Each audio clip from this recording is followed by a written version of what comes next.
Para aquellos que quieren mejorar su vida devocional, para los que necesitan ayuda espiritual, para todos los que desean un contacto diario con Dios, presentamos Radio Amanecer en Estudio, un alimento espiritual para tu alma.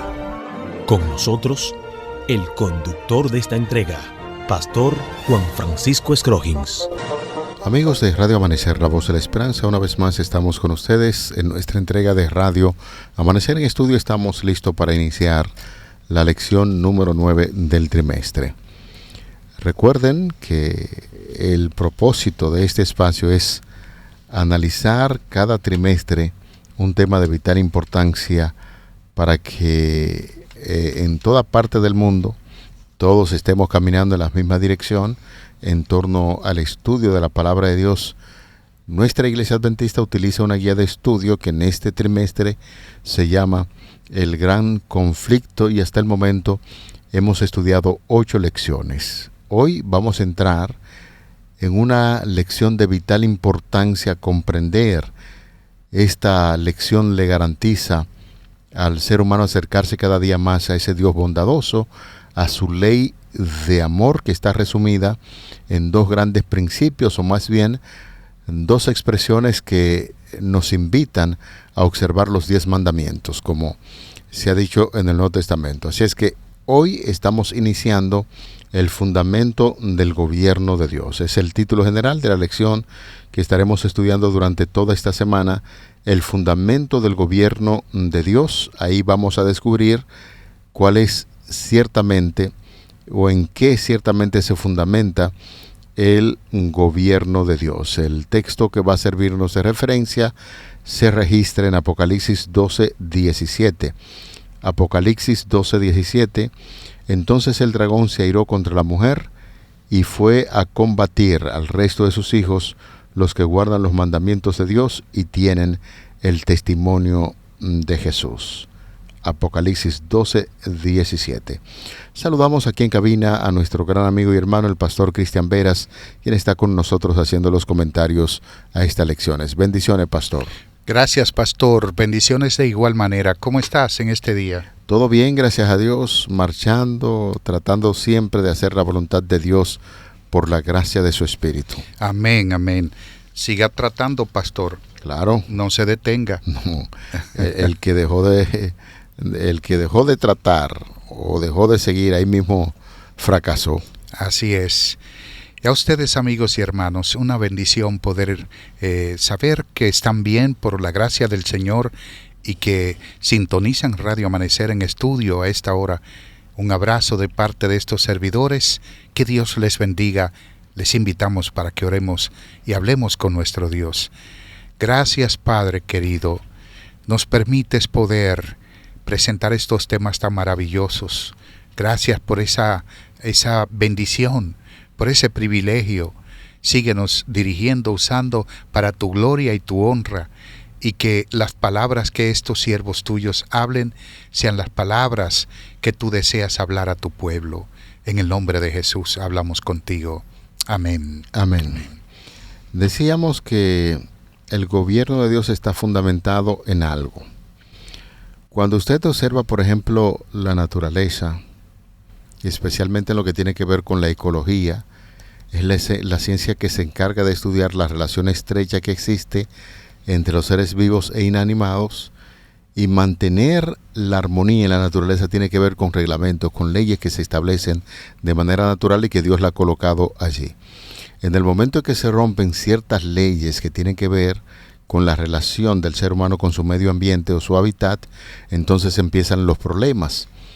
Si en la naturaleza se toma como punto de referencia leyes que rigen todo el universo, que rigen todo lo que sucede en el planeta Tierra, entonces tenemos que analizar en este día cuál es el fundamento del gobierno de Dios, y al profundizar en ese título nos daremos cuenta que el gobierno de Dios también está fundamentado en leyes, y el cumplimiento de esas leyes va a garantizar la armonía de nuestro planeta Tierra y de todo el universo. Así es.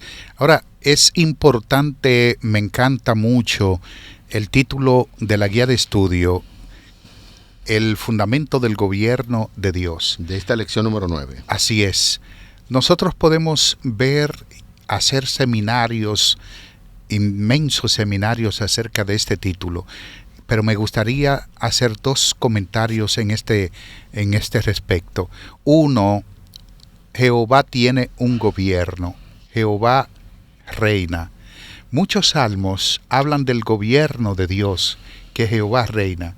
Por ejemplo, el Salmo 93:1 dice: Jehová reina, se vistió de magnificencia. Jehová se vistió, se ciñó de poder, afirmó también el mundo y no se moverá. Es importante saber que el gobierno de Dios es firme, porque Dios es misericordioso, bueno, clemente, tardo para la ira, sin embargo es firme. Y también con aquellos que son soberbios, Él actúa como una fortaleza indescriptible. Pero el Salmo 96:10 también nos habla de ese gobierno de Dios y dice: decid entre las naciones, Jehová reina. Amén. Qué maravilloso, pastor, ¿eh? Amén. También afirmó el mundo y no será conmovido, juzgará a los pueblos en justicia. ¡Wow! Tremendo. Miren el 97:1 dice: Jehová reina, regocíjese la tierra, alégrense las muchas costas. Y el 99:1 dice: Jehová reina, temblarán los pueblos, Él está sentado sobre los querubines, se conmoverá la tierra. Todos estos salmos están hablando acerca del gobierno de Dios. Jehová reina. El Salmo 24 dice que de Jehová es la tierra y su plenitud. Salmo 24:1. Es muy reconfortante para nosotros saber que Dios reina, número 1. Número 2, que además de reinar y que es todopoderoso, es un Dios de amor y que nos invita a que nosotros reinemos con Él. No estamos hablando de un reino injusto, terrenal, donde un grupito solamente son los que merecen y los que son beneficiados. Estamos hablando de un gobierno compartido de verdad para todos, donde la justicia social existe realmente y donde todo aquel que cimente su vida en Cristo podrá ser también rey y sacerdote con Él. Amén. Interesante esa declaración. Pastor y amigos oyentes, hay un pasaje de la Biblia que va a servirnos de fundamento en esta semana, donde se nos dice: entonces el dragón se airó contra la mujer y fue a combatir con el resto de sus hijos, los que guardan los mandamientos de Dios y tienen el testimonio de Jesús. Haciendo alusión a esto, es importante recordar lo que ya hemos aprendido. En el libro Apocalipsis, cuando se representa la mujer, se está refiriendo aquí específicamente a los descendientes de los hijos de Dios, los descendientes de los hijos de Cristo, representado en su iglesia, en este caso la mujer, y el dragón, ya sabemos, representa a Satanás. Aquellos que hacen la voluntad de Dios, que guardan sus mandamientos, el texto bíblico dice que los hijos de la mujer, es decir, los descendientes de Cristo, el dragón, el diablo, fue a combatir con ellos. ¿Y cuáles son las características que presentan los hijos de Dios para que el diablo lo combata? Dice: los que guardan los mandamientos de Dios y tienen el testimonio de Jesucristo. ¿Cuáles son las ideas que podemos manejar básicamente así rápidamente de este texto bíblico? El dragón se refiere a Satanás, se aira contra los hijos de Dios, los descendientes de Cristo, y aquellos que guardan los mandamientos de Dios y tienen el testimonio de Jesús reciben una fuerte persecución del mismo Satanás. Así es. Ahora, esa persecución que Satanás propaga para los hijos de Dios, para el pueblo de Dios, ocurre porque ellos no le adoran, no le obedecen y deciden no pisotear la ley de Dios. Ya vimos en una ocasión cómo ferozmente los valdenses fueron perseguidos. Durante cientos de años se persiguió a los valdenses entre Italia y Francia. Ya vimos cómo los hugonotes, los bohemios, entre otros, fueron perseguidos tenazmente. Todos ellos fueron perseguidos como John Wycliffe, Juan Hus, todos los reformadores y los cristianos de la Edad Media, más de 150 millones de personas que solamente perdieron sus vidas, sin los que fueron encarcelados, repatriados, se les quitaron sus propiedades, que fueron millones y millones. ¿Por qué ellos fueron perseguidos? Aquí está la respuesta. Satanás, el dragón, se airó contra la mujer. Y ya usted apuntaba con mucha claridad que en este contexto la mujer representa a los siervos de Dios, la iglesia. Él se airó contra la iglesia. ¿Por qué se airó contra la iglesia? Yo quiero que sepan que el contexto de mujer en el libro de Apocalipsis aparece 2 veces, en el capítulo 2 y el 17. En el 12 está hablando de la mujer, que es la iglesia pura. Pero esa iglesia que fue perseguida en Apocalipsis 12, como lo dice el texto, está hablando de la iglesia en su mejor momento espiritual. Sí, claro.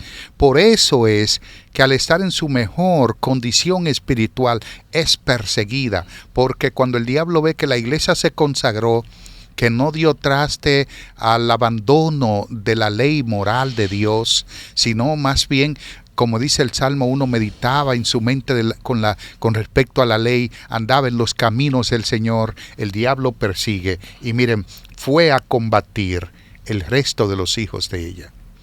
¿Por qué el diablo combate a los hijos? Los que guardan los mandamientos de Dios y tienen la fe de Jesús. Hemos de notar de que aquellos que están sepultados, cuyas vidas están sepultadas en Cristo, padecen persecuciones. El diablo los persigue, y que el mismo texto, para memorizar, dice que ellos guardan los mandamientos de Dios y tienen el testimonio de Jesús. Y el testimonio de Jesús es el espíritu de la profecía. Lo que nos está diciendo es que los hijos de Dios de los últimos días viven escudriñando página tras página, profecía tras profecía, para ver el cumplimiento profético de las promesas de Dios en su palabra. Bueno, interesante esto. Pastor, nos hace pensar en ese sentido cuando estudiamos acerca del santuario. Usted lo recordará, y los amigos oyentes, hablábamos de un cofre especial. ¿Cómo se llama ese cofre? Estaba en el lugar santísimo. El arca del pacto. ¿Y qué tenía el arca del pacto? El arca del pacto tenía los 10 mandamientos, las 2 tablas con los 10 mandamientos, la vara de Aarón que floreció, que representa esperanza, y una porción del maná. Y nosotros estamos en este caso haciendo un fuerte énfasis en que ese cofre a Juan se le mostró una vez cuando se le dio una visión del cielo, y entonces hablaba de la importancia de la ley de Dios. ¿Por qué nosotros estamos haciendo este énfasis? Porque históricamente, conforme a la profecía y el texto bíblico para memorizar, nos está diciendo que los que guardan los mandamientos de Dios y tienen la fe de Jesús o el testimonio de Jesús, descubrimos que como pueblo necesitamos escudriñar las verdades del santuario y todas esas profecías bíblicas que señalan el cumplimiento de la vida de Jesús como nuestro Salvador personal. Es importante esto. Ahora bien, ¿por qué Satanás, como bien usted preguntaba, se encarga de perseguir a los hijos de Dios? Porque históricamente los hijos de Dios han decidido obedecer sus mandamientos, y una de las profecías bíblicas indica que el diablo iba a utilizar un sistema religioso para perseguir a aquellos que observan los mandamientos, y nosotros hemos hablado en reiteradas ocasiones aquí que hubo y ha habido una tentativa, especialmente con los mandamientos que tienen que ver con la relación al Señor. La observancia del 4º mandamiento, que es el sábado, donde se ha tratado de cambiar esa observancia por el día domingo, y aquel mandamiento que implica que solamente a Dios nosotros debemos adorar y no a imágenes. Cuando los hijos de Dios son fieles en ese cumplimiento, entonces el diablo se aira y le establece una persecución feroz, como históricamente ha sucedido y como nosotros hemos estudiado en la semana pasada y estamos estudiando en este trimestre. Eso es así. Los adventistas, nuestros pioneros, mediante el estudio intensivo de la Biblia, porque estudiaban la Biblia, y me llama mucho la atención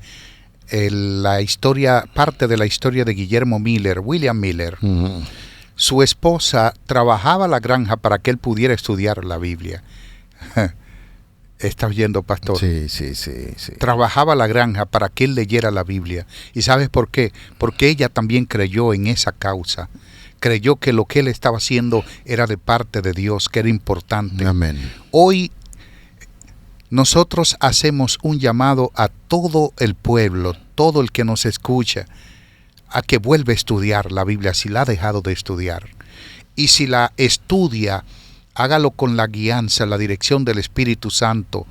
No pase un pasaje sin entenderlo, sin que el Espíritu de Dios le aclare. Porque nuestros pioneros adventistas estudiaron la Biblia al estilo de los reformadores, que estudiaban la Biblia y solo la Biblia. Y en ese contexto, los adventistas llegaron a comprender el significado de la ley de Dios y el lugar que ella tiene naturalmente en el santuario celestial, en el lugar santísimo del santuario celestial. La ley se desprende del santuario celestial, porque tanto la ley, el sábado y el santuario son elementos que se desprenden del mismo Jesús. La ley es santa y perfecta. Jesús es santo y perfecto. El sábado es santo y perfecto. Jesús es santo y perfecto. Y el santuario es santo y perfecto. Y Jesús es santo y perfecto. Por eso, en la página 476 del Conflicto de los Siglos, Elena de White escribió que en el santuario fue el asunto que aclaró el gran chasco de 1844. Y ella dice que en el santuario convergen todas las verdades presentes. Eso es así. Todas. El santuario es tan importante que hemos hecho un fuerte énfasis que hay que estudiarlo, las funciones que se realizaban y a quién señalaban. Y pastor, quisiera hacerle una pregunta que es la inquietud que tendrán muchos amigos de la iglesia.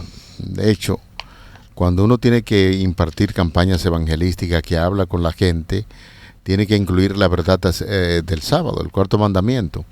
¿Por qué, dirán algunos, ustedes hacen tanto énfasis en la observancia del día sábado?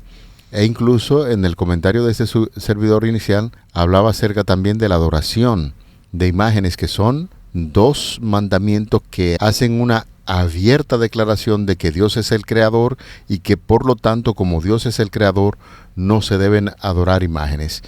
Quisiera que usted pueda reforzar la idea con esta pregunta de por qué los adventistas del séptimo día hacen tanto énfasis en el asunto de la verdad del sábado. La pregunta que estás haciendo, pastor, la voy a contestar con toda propiedad. ¿Saben por qué?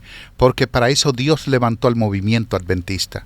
Le presentamos en una entrega anterior cómo los movimientos que habían sido influenciados por el enemigo socavaban la ley de Dios, el sábado y la creación. Nosotros los adventistas hacemos énfasis e hincapié en el cuarto mandamiento de la ley de Dios porque se ha tirado por el suelo, se ha pisoteado. ¿Y saben por qué? Porque Satanás es enemigo de la ley de Dios, porque este es un trasunto del carácter de Dios. Esto es un reflejo del carácter de Dios, que es amor. La ley es amor.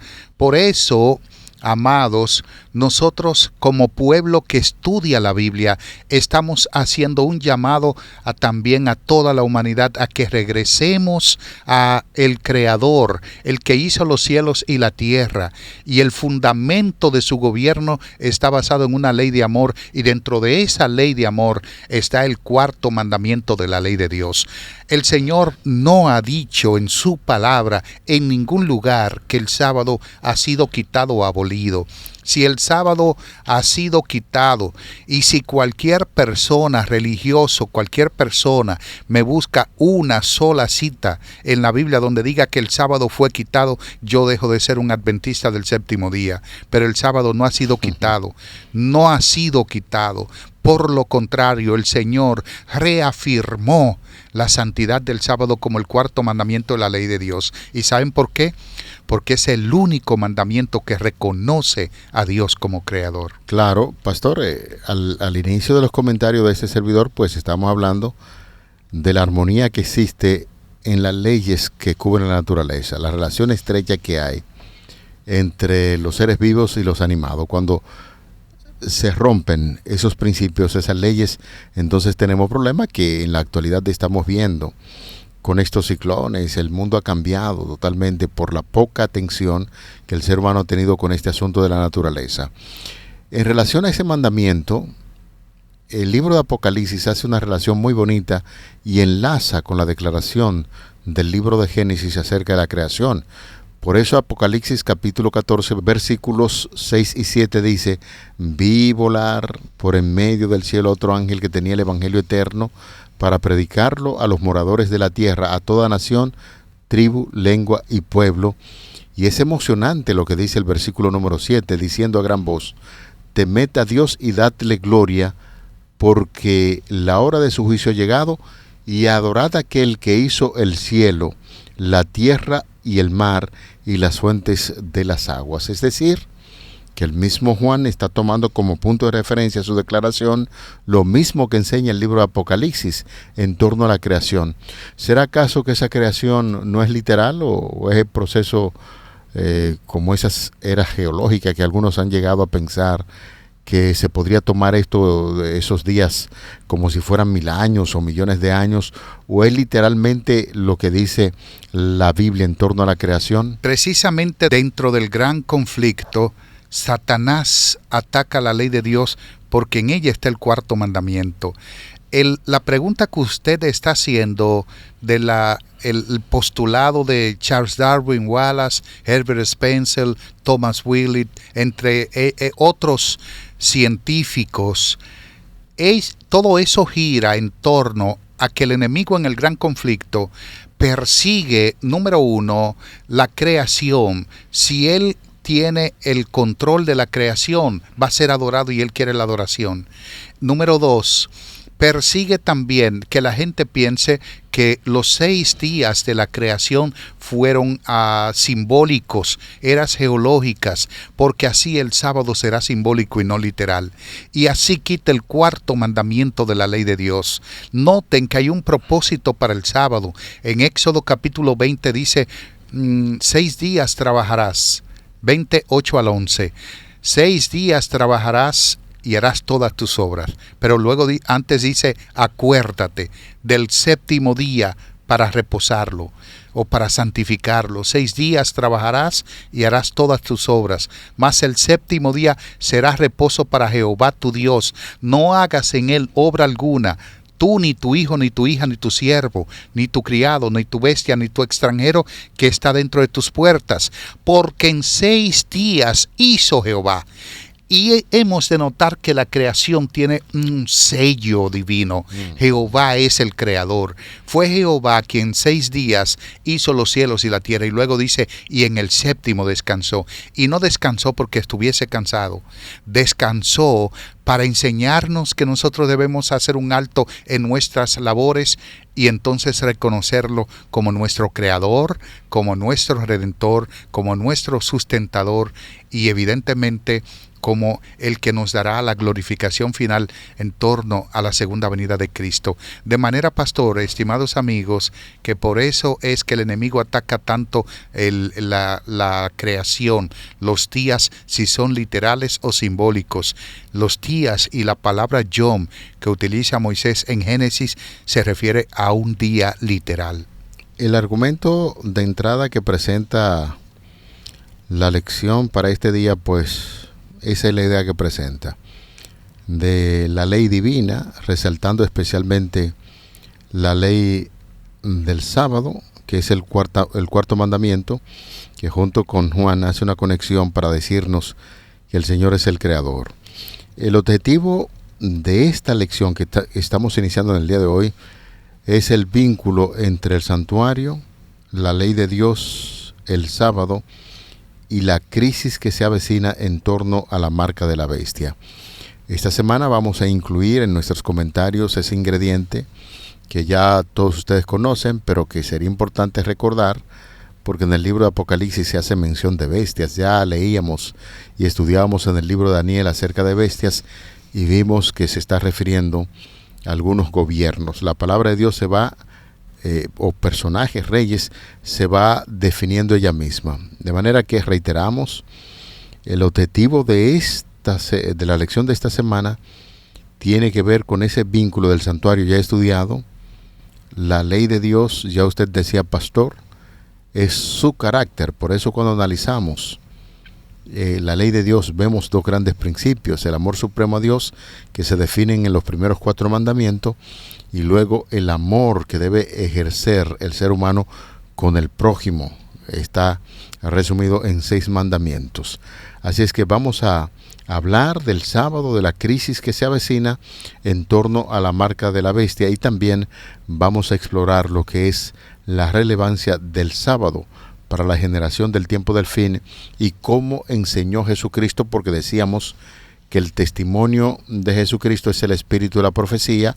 Entonces vamos a ver el tipo de importancia que Jesús le da a la observancia de los mandamientos de la ley de Dios, incluido el día sábado. Yo creo que vamos a tener una delicia en el estudio de la guía para la semana, pastor, estimados amigos.